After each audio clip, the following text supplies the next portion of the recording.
Mon père déteste ma petite sœur. Il l'accuse d'avoir tué sa femme. C'est une longue histoire, alors serrez la ceinture et asseyez-vous bien.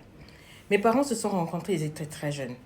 Et chemin faisant, je crois, lorsque mon père avait 17 ans et ma mère aussi 17 ans, elle est tombée enceinte et ils m'ont eu. Leur famille les ont déshérités. On les a laissés tomber. Mais grâce à la sœur de mon grand-père, ils ont pu survivre. Donc la tante de mon père, ils les ont pris, on les a aidés à s'en sortir. Mon père a abandonné les études et il a pu se trouver 2 jobs pour essayer de subvenir aux besoins de la famille, mais c'était très difficile. Ils se battaient et en tout cas, ils ont réussi à m'élever, pardon.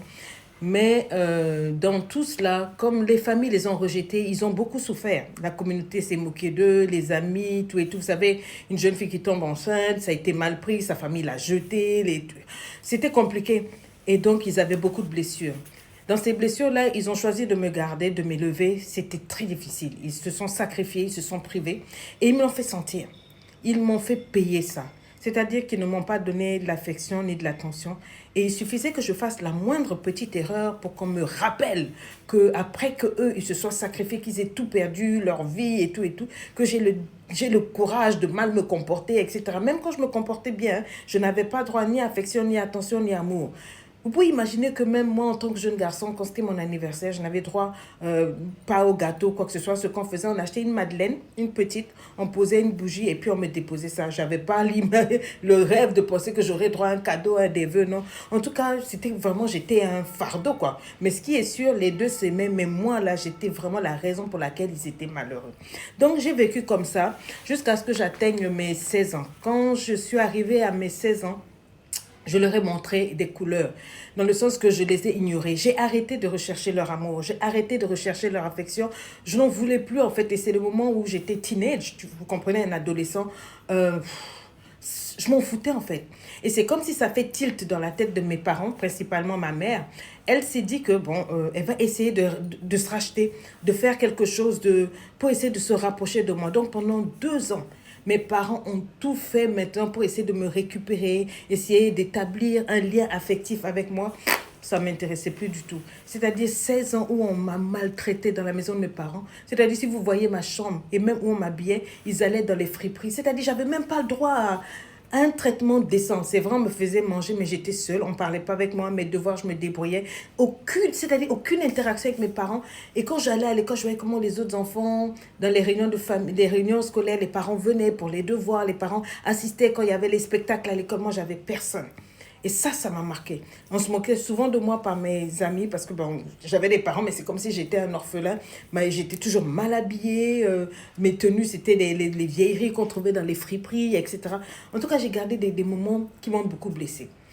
Et quand ils ont vu qu'ils ont tout tenté pour essayer de recréer une amitié, voilà, quelque chose des rapports et que ça ne m'intéressait plus du tout, ma mère s'est découvert qu'elle était enceinte. Donc, 18 ans après, moi, ils ont eu au monde une jolie petite fille. Malheureusement, cet enfant, lors de la naissance, il y a eu des complications. Ma mère est morte en couche, donc elle est morte en accouchant. Et depuis ce jour, mon père, il a fait une dépression monstre. Et il a choisi de détester cette petite fille-là.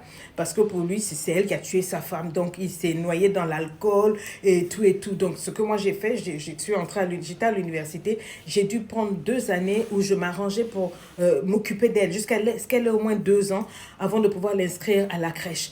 Je me battais, j'ai fait un petit job pour pouvoir lui acheter des petites choses. J'étais là, je m'occupais de ses couches, je m'occupais d'elle. En tout cas, j'étais là. Combien de fois je n'ai pas affronté mon père pour lui dire, mais c'est ta gosse, c'est ta fille et tout. Mon père disait, si t'es pas content, tu la prends, va la déposer chez les pompiers. J'en ai que faire de cette fille. Donc, il ne voulait pas voir la petite. Il ne la supportait pas. Donc, j'étais obligée d'être là autour de la petite. Jusqu'à ce qu'elle grandisse. Quand elle a eu 5 ans, quand elle a eu 6 ans, quand elle a eu 7 ans, je suis allée l'inscrire à l'école. En tout cas, j'étais comme un papa pour elle. Je lui ai acheté des petits jeux, tout et tout.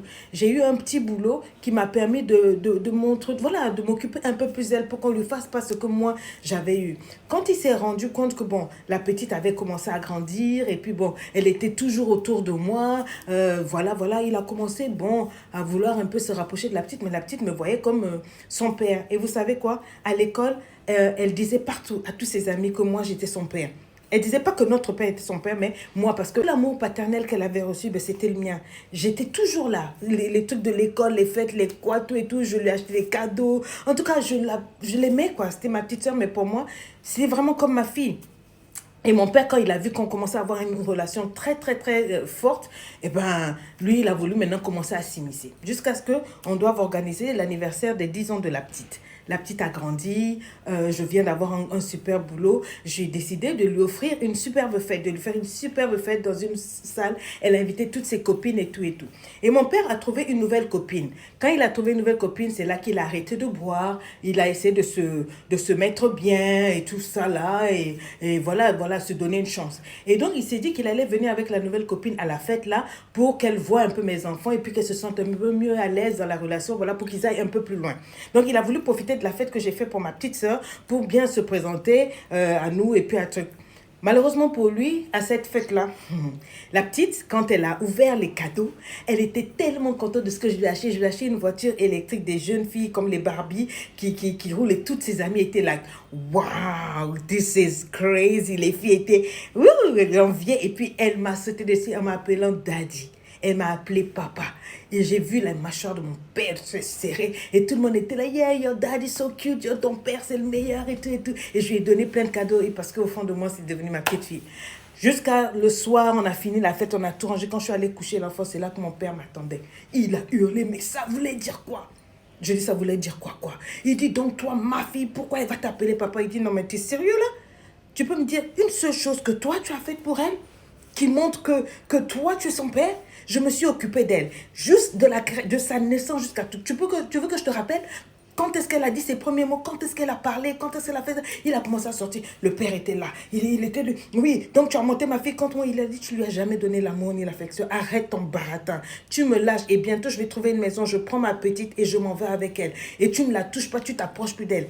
Dès que j'ai dit ça maintenant, ce fut la première fois le lendemain, il a essayé de se raser, de bien s'asseoir, de prendre le petit déjeuner avec nous. Mais c'était peine perdue parce que lors de ce déjeuner-là, moi et ma petite, on causait, on avait l'habitude. Mais la fille, ben, elle connaissait pas mon père en fait. Et son père.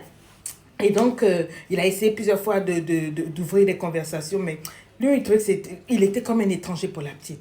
Donc, à force de voir que ça ne marchait pas et tout ça là, bon, il a arrêté, puis il est tout malheureux, il est devenu misérable, il m'a demandé, est-ce que je peux aider à recréer une relation entre lui et la fille? Il faut qu'il dise la vérité à la fille.